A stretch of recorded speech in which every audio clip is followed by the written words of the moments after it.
Hi, this is State Representative Jeff Coleman. I'm here at Anytime Fitness. As you can see, the doors are locked, the lights are out, and the sign says they're closed at least until May the 15th. Who knows at that point when they'll get to reopen, as Jackson County has not come out and given them any direction. Guys, this is so important that you hear this side of the story, because I hear the other side of, you just want to kill people. Right. You and I both Yes. heard that. Yeah. We hear that going down to the Capitol. That's not it. We want to get back to work. We want to put our people back to work. It is so important to get these folks back to work so that they can do what they need to do and take that stress off.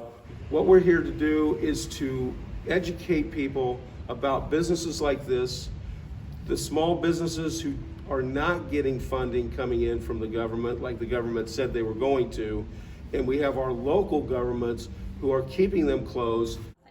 I'm not going to go down without a fight.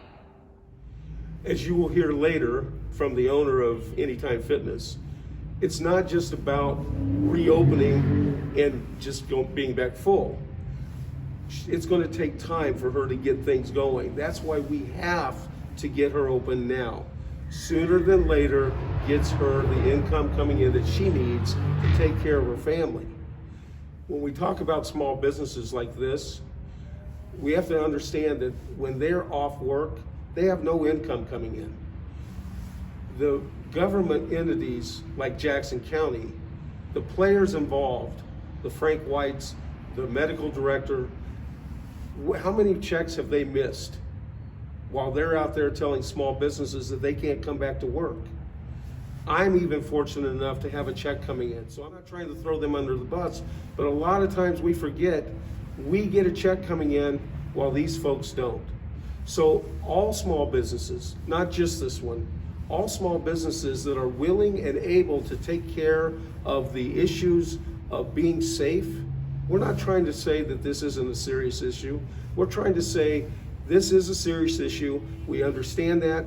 We're going to do the things that we need to do to keep our customers safe when they come. So when you come in, there's a key fob that you get that when you sign up, you swipe and it beeps and you hear the door unlock and it lets you in. And when you swipe in, you stop and it wait and it opens the door. And if you're not comfortable with that, you don't have to come. You can stay home. In fact, I encourage those who are sick and compromised to stay home because they shouldn't be out. But those who are not, come, get out of the house, especially in these kind of businesses where you can get in, exercise, relieve the stress. As you'll hear her say again, that this is health related. And you want these businesses to open, you've got to get active. Call Jackson County, call Frank White, call the medical director. Make sure that they know that your voice gets heard.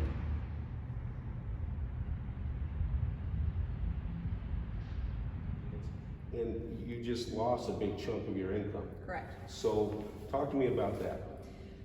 So again, my whole thing is I'm happy to do what we need to do for patient safety, for the safety of the population, and we have done everything that we've been told to do to ask for assistance as far as talking to landlords, doing all of these things, but you still owe the money at some point. That debt doesn't go away. So when we shut down billing because we can't charge for a service that we're unable to get. So it's not only money that we're losing now, it's money that we're going to owe more penalties on later, or that we're going to owe later. And even if we do get the SBA loan, it's just that much more. Our operating costs went up. So it's not just right now that we're losing money, it's that then we're going to have even more members to break even when we come back. So thousands of dollars a week that we spend to keep this place up and running, and no money coming in, is setting us up to fail.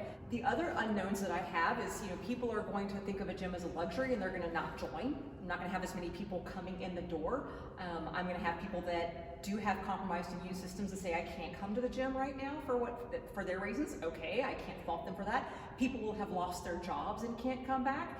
It's the ripple effect of this as far as how much and how long this is going to go into my pocketbook to maintain the open doors. I'm not even talking about being on the positive. I'm talking about floating checks from here to here to keep my feet above water. I feel like I'm gonna be treading water, keep my head above water, just treading water for 18 months to get back to where I was. It feels defeating to me because we have just worked and worked and worked to build this, and we were finally at a place where we're like, whew, we can hire some ancillary staff to help us. We don't have to be here, and we're gonna be starting from less than zero.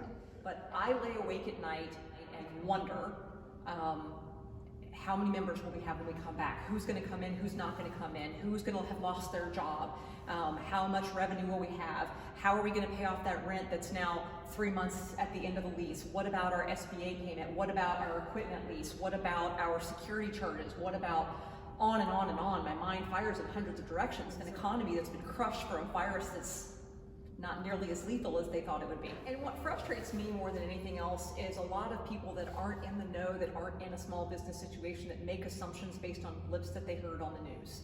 And so they say, well, you got the SBA. No one's gotten that money. We've gotten nothing. Nothing. And so when people say, oh, the SBA is going to bail you out, first of all, they haven't. Second of all, like I said before, that's still another loan. It just increases your operating costs. It's not free money. And the payroll protection program, that's fine if you have a lot of employees, but you have to use it in X amount of time for it to be forgivable. Well, we can't use it in X amount of time if we're not open to pay the people. So then it becomes not forgivable. That's one of my frustrations with the SBA, is when they opened up this funding to businesses with up to 500 employees, the differences in the needs of a barber shop versus somebody that has 500 employees. Those are very different businesses. This is what we have for businesses with 0 to 10 employees or 1 to 10 employees. Something. There was another way to do this other than just put us in the same category. Why am I in the same category as YRC Freight? That doesn't make any sense to me whatsoever. I'm just saying we're in different leagues and we have different needs. So that's what frustrates me, is people that think that we have all this money that's just being handed to us and it's just not there. So we've made all these sacrifices and we finally got there. And now to think that we're going to start back over again. But so then we came to this screeching halt. Then we've been sitting home for 7 weeks. I'm like, is there anything in between? Because this isn't a reprieve. It's like people might think, oh, you're at home relaxing, watching Netflix. No, I'm at home wondering, stressing, worrying. I'm not relaxed. I didn't go on a 7-week vacation. I have been wearing the hole in my floor, pacing and wondering about all this. We're not at a spa. We're not at anything. This is as stressful as it is to open. And we've done a lot of things. The other thing, we're trying really hard to keep our members engaged. We set up a Facebook group that we did. We called it our Corona group, and it was a private group, and we set up workouts. We do a little rundown. Here, guys, do this for free. Stay active. We have on our own put together workouts that they can do for free. Then we thought, okay, we need to generate some revenue. We'd have the free workouts. Then we developed virtual training where we can do Zoom and do classes, and we're doing it with people ages 22 to 79. Ryan will call the people that have different limitations and say, here's what you can do. This is all stuff that you wouldn't get anywhere else. They log in, they see us, they can do it live. We do 2 live workouts a day with them. And then in addition to that, we have a separate channel they can go to for a video library to do their workouts on their own if their time doesn't work with us. Numerous members who have been outward and emailing the county as well as saying, this is my mental health. I have one member who has said, I've struggled with my mental health as far as anxiety and depression for 14 years. And despite being on medication, this has helped her more than anything else. And when we couldn't open, she bawled. And when we had to stay closed again, she cried, because she's like, this is what keeps me happy. So it is beyond that, with whether it's stress, whether it's a stress reliever, if it's your way to think clearly, it's important. And I don't think that one kind of exercise is more important than the other. I often say the most effective form of exercise is the one that you'll actually do. So whatever that is, find it, and do that to keep yourself sane, keep your brain sharp. People say that I don't care. If anybody would try this, no one's tried to say that to me because I think they know me too well, and I think they know that I appreciate and respect the virus. But I've seen that in other conversations. No one said it to me, but when someone says we should open back out, and then someone comments underneath it and says, oh, you just want people to die, that's a cop-out. That's a cop-out because you haven't done your research, you haven't looked at the science, you haven't looked at the numbers, and you are just making an assumption about that person completely. I've never said that I don't respect the virus. I've never said that I want people to get sick. I've dedicated my life to an underserved portion of Kansas City. I've worked off of 64th and Prospect for my entire career in healthcare. And so I'm very passionate about protecting the immune suppressed, about protecting everybody. I don't want anyone to get sick. But if I can do it safely, I should be allowed to. Well, I'm going to close with this. I think it's very, very important for all the folks in Jackson County that are listening to this right now, all the folks across Missouri who are listening to this right now, not just about Rachel, but about all small business owners. But in particular, Rachel, because I am so excited about her and her enthusiasm and her knowledge about this. We need to get her back to work. We need to get all of us back to work. So please call Jackson County, call Frank White, call the medical department, call whoever you think you can call.